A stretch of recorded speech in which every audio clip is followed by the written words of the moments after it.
तो hello student, आप सभी को अपने YouTube channel Manu have chemistry में स्वागत करता हूं। और आज के क्लास में हम लोग बिलेन चैप्टर से ही एक और बोर्ड एग्जाम के दृष्टि से इम्पोर्टेंट टॉपिक राउल्ट का नियम हम लोग पढ़ेंगे, जो बोर्ड एग्जाम में लगभग हर साल किसी न किसी सेट में ये छप के आता है। राउल्ट का नियम क्या है? तो आज हम लोग राउल्ट के नियम पर विचार करेंगे कि राउल्ट का नियम क्या है। आओ पढ़ा जाए कि राउल्ट का नियम क्या है। तो देखा जाए राउल्ट का नियम क्या है। राउल्ट का नियम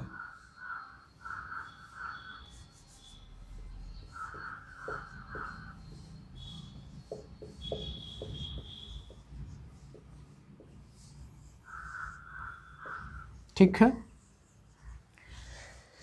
कि आज की क्लास में हम लोग ये पढ़ेंगे कि राउल्ट का नियम क्या है। ठीक है, ये हम बात करेंगे कि आखिर राउल्ट का नियम है क्या। ठीक है, तो बिलेन में हम लोग, ठीक है ना, बिलेन में एक होता है बिलेन की अणुसंख्या गुण। ठीक है, बिलेन का अणुसंख्या गुण।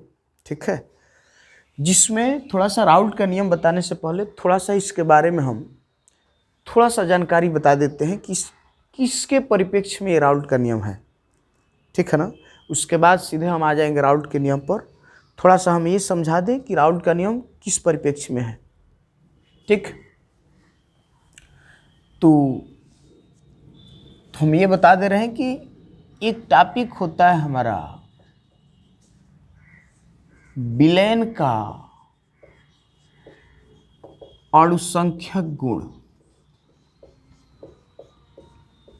बिलेन का अणुसंख्यक गुण, ठीक है, जिसमें हम लोग ये बताते हैं बिलेन का अणुसंख्यक गुण क्या होता है। जिसमें हम ये बताते हैं कि किसी बिलेन के, या ऐसे को एक सिंपल परिभाषा हम बताएंगे अणुसंख्यक गुण होता क्या है। कि ये सिंपली देखा गया कि मान लो कोई निश्चित बिलेन है, कोई एकांक बिलेन है। ठीक है, तो बिलेन के कुछ ऐसे भौतिक गुण हैं, कुछ ऐसे भौतिक गुण हैं जो बिलेन में उपस्थित बिले के कणों की संख्या पर निर्भर करता है। कि बिलेन के कुछ ऐसे भौतिक गुण हैं जो बिलेन में उपस्थित बिले के कणों की संख्या पर निर्भर करता है। और बिलेन का जो गुण बिले के कणों की संख्या पर निर्भर करता है उसको हम लोग बोलते हैं बिलेन का अणुसंख्यक गुण। ठीक है ना, कि बिलेन का कोई निश्चित आयतन लिया जाए, एकांक आयतन लिया जाए, तो उसमें बिले डालते हैं। बिलेन जब भी बनेगा बिलायक में बिले डालना है। तो बिलेन में कुछ गुण ऐसे होते हैं जो बिले के कणों की संख्या पर निर्भर करते हैं, और जो गुण बिले के कणों की संख्या पर निर्भर करता है उसको हम लोग बिलेन का अणुसंख्यक गुण कहते हैं। और बिलेन के हमारे 4 अणुसंख्यक गुण होते हैं। पहले को हम लोग बोलते हैं परासरण दाब, परासरण दाब। दूसरे को हम लोग बोलते हैं वाष्प दाब में अवनमन, वाष्प दाब में अवनमन। तीसरे को हम लोग बोलते हैं क्वथनांक में उन्नयन। और लास्ट चौथे को हम लोग बोलते हैं हिमांक में अवनमन, हिमांक में अवनमन। ये हमारे बिलेन के 4 अणुसंख्यक गुण होते हैं। परासरण दाब, वाष्प दाब में अवनमन, क्वथनांक में उन्नयन और हिमांक में अवनमन। इसमें का जो ये सेकंड देख रहे हो वाष्प दाब में अवनमन, इसी से रिलेटेड होता है राउल्ट का नियम। ठीक है ना, जो वाष्प दाब में अवनमन होता है इसी से रिलेटेड होता है राउल्ट का नियम। ठीक, तो जरा सा हम ये दिखा दे रहे हैं कि वाष्प दाब में अवनमन क्या है, उसके बाद राउल्ट के नियम पर विचार करेंगे। ठीक, तो देखा जाए कि हमारा ये होता क्या है। ठीक है ना, कि वाष्प दाब में अवनमन क्या है। ठीक है, जो हमारे एग्जाम की दृष्टि से बहुत ज़्यादा इंपॉर्टेंट है राउल्ट का नियम, तो इसलिए हम इसी पर विचार करेंगे जो वाष्प दाब में अवनमन से रिलेटेड है। तो इसको जरा देखते हैं हम लोग, वाष्प दाब में अवनमन क्या है।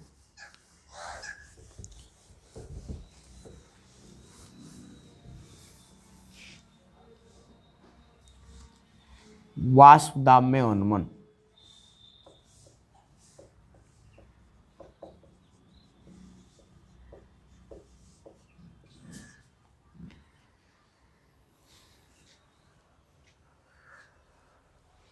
तो वाष्प दाब में अवनमन क्या है सुन लो, कि जरा थोड़ा सा वाष्प दाब होता क्या है कि जैसे मान लो ये कोई किसी पात्र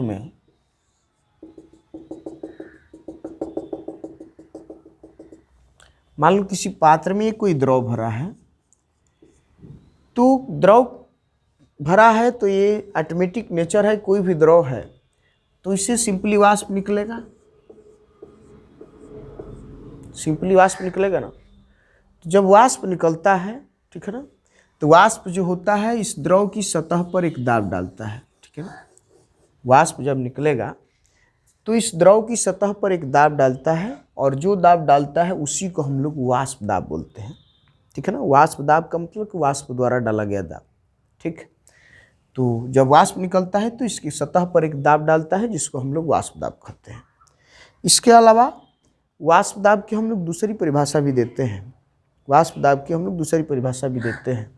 ठीक है, कि ये बताते हैं कि वह निश्चित दाब जो विलयन तथा वाष्प के बीच, ये हमारा वाष्प है, जो विलयन तथा वाष्प के बीच साम्यावस्था पर उत्पन्न होता है वाष्प दाब कहलाता है, ठीक है ना। कैसा निश्चित दाब जो विलयन तथा वाष्प के मध्य साम्यावस्था पर उत्पन्न होता है वाष्प दाब कहलाता है, ठीक है ना। मतलब कि साम्यावस्था पर विलयन और वाष्प के बीच जो दाब उत्पन्न होता है उसको हम लोग वाष्प दाब कहते हैं, ठीक। उसके बाद बात आती है वाष्प दाब में अवनमन, ठीक है ना। वाष्प दाब में अवनमन से ही रिलेटेड राउल्ट का नियम है, ठीक है ना। तो लास्ट में हम वही पहुंचेंगे। तो जरा ये भी देख लेते हैं कि वाष्प दाब में अवनमन क्या है। जैसे मान लो किसी पात्र में, ये हम मान ले रहे हैं कि ये कोई पात्र है, ये कोई हमारा पात्र है, ठीक है। इसमें कोई द्रव विलायक या शुद्ध विलायक जो भी कह लो, ये द्रव विलायक हम लिए हैं, इसको सिंपली हम लोग शुद्ध विलायक भी बोलते हैं,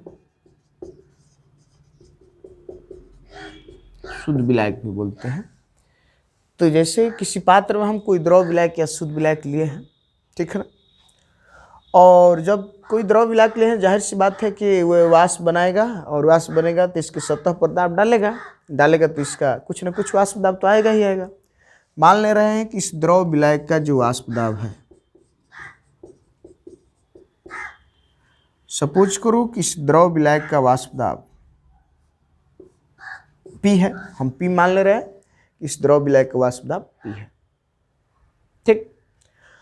अब इसमें हम विलायक लिए हैं, इसमें विलय डाल करके हमको विलयन बनाना है, लेकिन विलय की शर्त है कि इसमें हम लोग अवाष्पशील वैद्युत अनपघट्य पदार्थ डालते हैं, ठीक है ना। ये इसमें शर्त है कि जो हम विलय डालेंगे, ठीक है ना, इसमें जो हम विलय डालेंगे वह एक अवाष्पशील वैद्युत अनपघट्य पदार्थ डालेंगे, ठीक है ना। तो इस द्रव विलायक में कोई अवाष्पशील वैद्युत अनपघट्य पदार्थ जो विलय का काम करता है, इस विलायक में डाल करके हम विलयन तैयार करते हैं, ठीक है। जब विलयन तैयार होगा, ठीक है ना, तो ये बताओ कि पहले तो विलायक था, इसका वाष्प दाब P था, अब इसमें विलय डाल दिए, जब विलयन बन गया तो इस विलयन का भी कुछ ना कुछ वाष्प दाब होगा ना। मान ले रहे हैं कि ये जो विलयन बना है, इस विलयन का वाष्प दाब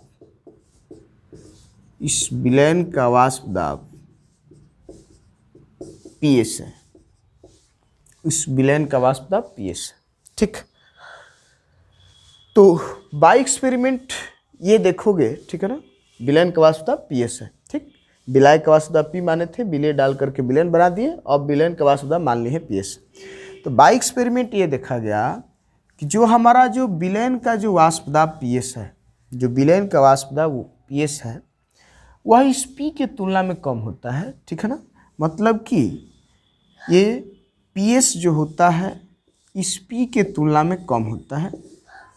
PS is less than P होता है। ठीक है, कि जो विलयन का वाष्प दाब होता है वह विलायक के वाष्प दाब से कम होता है।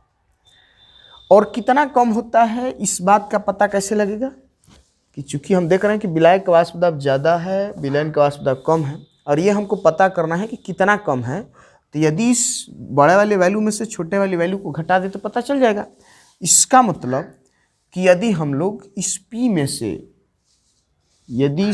से PS को घटा दें, बड़ा P बड़ा है ना, विलायक का वाष्प दाब ज़्यादा है, ये कम है, तो बड़ा वाला में से छोटा वाला घटा देंगे।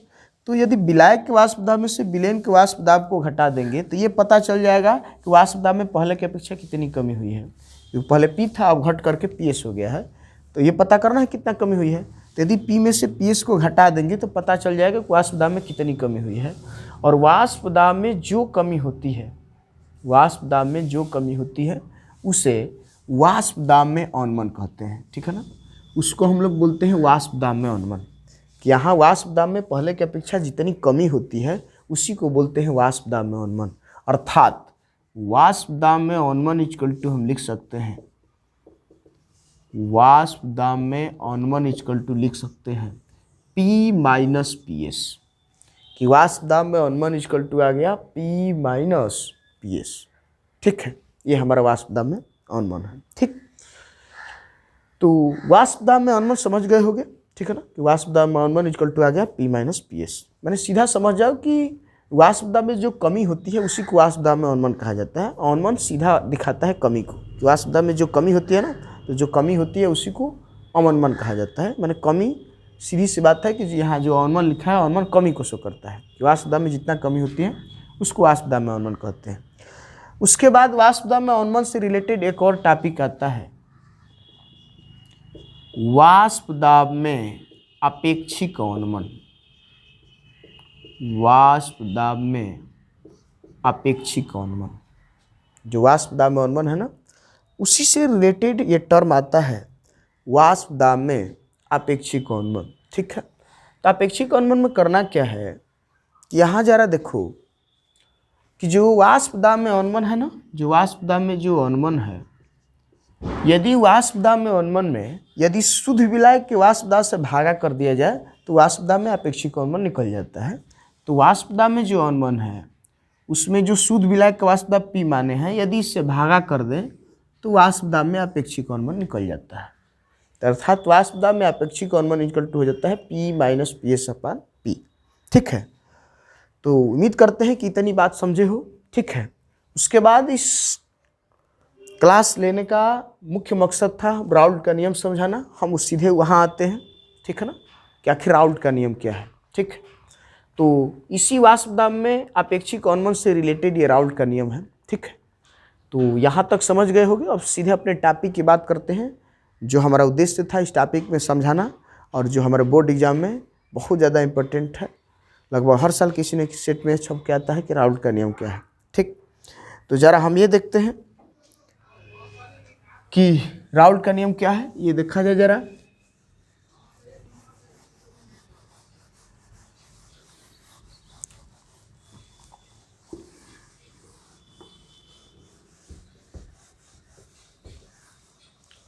सुनो,